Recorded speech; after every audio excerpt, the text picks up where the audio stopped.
Hi guys, welcome to my channel, and if you're new here, thank you for coming.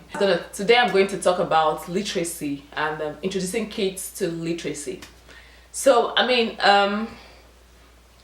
get a lot of questions, comments from people, and basically they're just trying to know, how do I get my child to read? I understand, because today we are being bombarded by so many programs. Use this one, your child will know how to read before they turn to. Like, seriously. I know there's a lot of pressure on kids now, because even before kindergarten, before 5, they expect a child to be reading at grade 5 level. Why? But I'm going to, lately I've been, for like 2 years now, I've been interested in Montessori and trying to follow some of her ways. But by all means, I'm not full Montessori or full anything. I just incorporate the ones that I know that can work for my family, and and we work from there. I'm still learning and still trying to be better and learn. But so far, the things that I've learned for introducing kids to literacy, for one, is kids don't learn. Okay, so let me say it like this. There's learning how to read and learning how to speak. So the two are developmental phases that kids are going to go through in life, right? And so you know that for speaking, so a child that is born into a family, there's not such thing as teaching a child how to speak. But when a child is in an environment where people communicate, the child invariably picks up how to communicate from the parents, from everybody around. But we nurture things like that, so that's why we have like reading books to children, so that we can expand their vocabulary and stuff like that. So that's how kids, like, you can see a small child and maybe the child's like using big words or knowing how to like construct sentences. It's not that someone necessarily sat down and was like, this is how to do it. Like, it's just opening the child's mind, because at that age, kids are pretty much can absorb anything. Okay, so the same thing goes with reading as well. So kids won't just learn how to read by themselves. And so how would they learn how to read?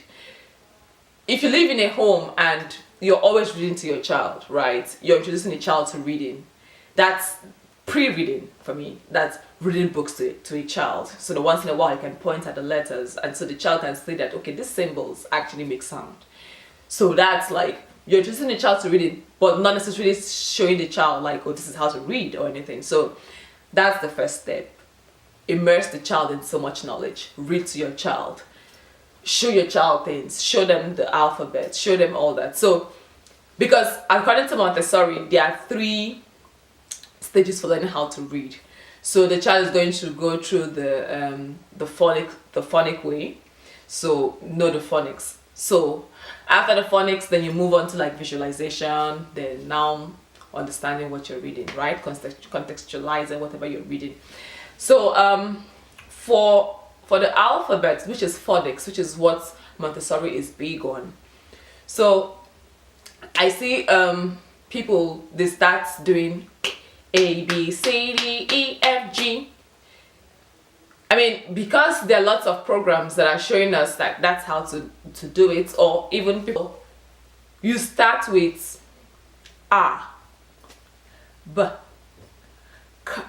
So the child would know that A is A, right? Because when they would start reading, they're not going to say, like, if you're trying to read, maybe say dog, for instance.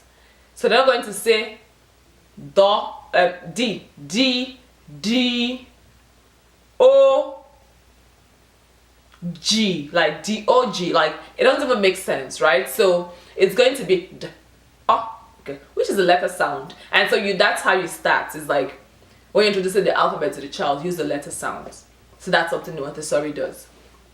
And so you also use, when you start, you use lowercase letters. So I have this like flashcards that I use with Eze. So they're like lowercase letters, right? So it's like I use the stock paper. I use the paper that you laminated. So that's how you start. I mean, Montessori says you have to use cursive. I don't know how to write cursive, so I just use lowercase letters. But I also encourage you to also buy, there's this thing called the sandpaper, the sandbox letters by Montessori. I'm going to link it in the description box below. So it's like the sandbox, so that the child can like trace it. So something else, something I did, which also Montessori also encourages people to do, is I have a bowl in the house. It's actually a tray, and I put in gari. If you're from Africa, you know what gari is. You can put semolina, any of those like fine grains, and so I just put it in there and just let the child trace. So that's even like pre-writing, right? But I'm not really like enforcing you to like write anything. So because children don't necessarily learn how to write like that. So I see the people like do worksheets. Like I didn't start giving Ed the worksheets until I understood, like his hands were like okay to start writing. So it was just like free write, like just do whatever you want to do, like, you know. And okay, I mean, Montessori is also big on practical learning, so practical life and sensorial activities, which is like, okay, help me to sweep, can you put on your socks, can you do it, wash the table, can you, you know, pour water, things like that are going to like strengthen a child's arms, the hands, you know, shoulders, which is also helping the child for writing as well, right? Okay, so let's retrace and go back to learning how to read. So learning how to read now is after you've introduced the letter sounds, then you start learning, because the child has to be able to encode before they can decode, right? So the child has learned, okay, but so they will now start learning how to blend. Okay, so there are a bunch of books out there that I would encourage you to get that would help your child for reading. So there's the Bob books. Bob books are good. This one is actually the advanced one, collection 3. So we have the collection 1, but it's not here now.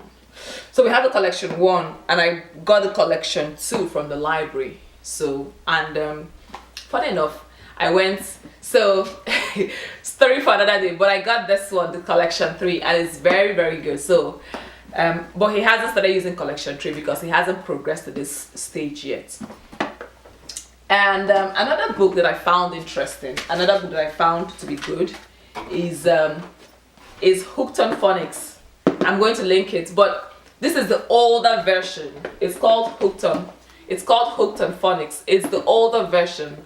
So the newer version, I'm going to link it. You find it on Amazon. And so like their beginner series is like this, right? And so this one is cat.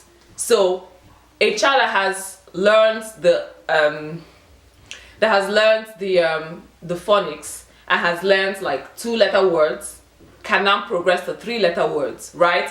And so it's just as easy like this, like it's pretty much straightforward. Okay, so it's like cat, rat, because they're just basically trying to understand, you know, cat can tap rat, like it's easy. Cat ran.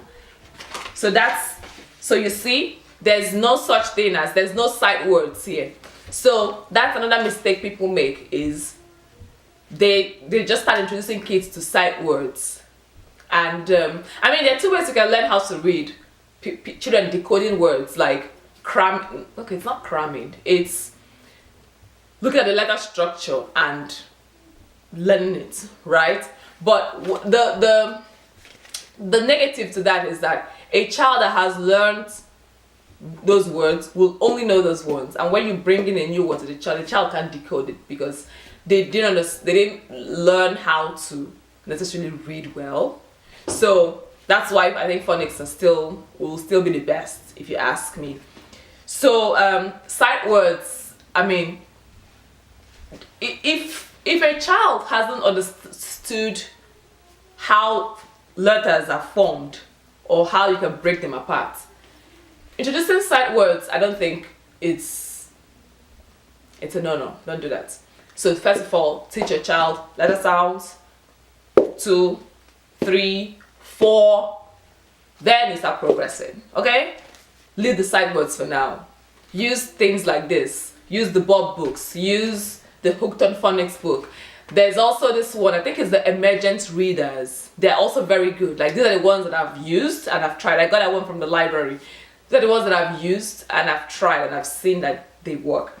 There's also another book that I use as well. This is called Alpha Phonics. It's a primer for beginning readers. So that's how I use this, and I make the flashcards with this. So you see, it's okay. So there's a note for students, for teachers, and for parents. So basically, it's just they'll show you basically how to teach your child, and you can use this, but then your child can like read things like this that has pictures and that has like few words. I mean, for now, reading should be fun for your child. It shouldn't be like read. Like, it should be more like fun. So that's how to like make it fun for the child, not necessarily see this, look at it, cram there. No, make it fun for your child. And so that's about like introducing the reading, right? Reading and writing as well. So also for the writing, you know, there's also the Montessori blocks, movable blocks that you can get for the child so that they can form words on their own. So I don't have the moving blocks, so but I have the flashcards that I made that Eze uses, and we use those to form words. I also have the magnetic letters. I know it's not Montessori, but I have the magnetic alphabets on the fridge, and so he moves those around, and he can form words. And also you can also do the I Spy game. So I didn't even know there was a word for it, but we just used to play it back like in the house until I realized that, oh, there's actually a name for this game. So I'll just be like, oh, Esther, can you get something that starts with K? And so he'll run around and maybe he'll go and get a cup. And I'm like, yeah, that's a cup. Cup. Can you get me something that sounds K, ah, t? Then he'll look around. He'll go and pick up like his plush animal, the cat, or say d, g. Then he'll go and get it for me. So it's like that, like it's like a game for the child. It's fun for the child, okay? So those are some of the ways that I started introducing him to reading and to writing before I started doing like worksheets for him to write. And these things don't take like 30 minutes or whatever. It's like 15 minutes is actually enough for a child. Don't overburden a child with so much work, okay? So I mean, you let him do stuff like in the house. If I'm sweeping, he sweeps with me. If I'm cooking, right, he's cooking with me. Like, they're doing stuff with me when I'm doing it. So it's also helping them and building their pre-writing skills, if you call it that, their pre-reading skills. And one day you just see your child, and the child is reading. But another thing I'll also say is, you would know when a child is ready for something. If a child is not ready, they're not ready. Like, don't force it. If you're showing your child, like, don't, like the alphabet can be like ah, and that is it for that day. You do ah that day, that's it. The next day you build on it ah until the child has learned ah, then you move on to b. Okay, so you don't need like 2 hours or 30 minutes and you sit down like structured, do this. I think you start putting anxiety in a child at that early stage. You don't want that. So these are some of the tips that I wanted to share today. Basically, some of the Montessori ways that we have used is learning the phonics, building words, the encoding, then you decode. Then they can now start matching pictures to the letters. Then after we progressed from that, then we started reading like the books. Then for writing also as well is we do things that practical life and sensorial activities that would build the muscles of the arm, the hands, the shoulders and stuff like that. So then from there, you know, you give them things to like trace, right? And so as they're doing it, their mind is working, their hands are working, their mouth is working, like everything is working at the same time. You're engaging the 5 senses to do that, like trace W, trace W, so they're doing it W, and you know, so it's like that's how it goes. And from there, you know, you can give them pencil. I mean, even for like something like writing, for instance, a child that's, I hear people, they say my child is not writing, but what if they're making strokes on the pen on the paper, it's writing, you know. And then before you know it, the child is writing things that make sense. Okay, but they have to strengthen their hands and their arms first before they start writing pretty well. Okay, so I hope some of these tips would help you with teaching your child how to read and write. And if you have any comments, you can leave it in the comment section below. And thank you so much for being here. See you in my next video. Bye.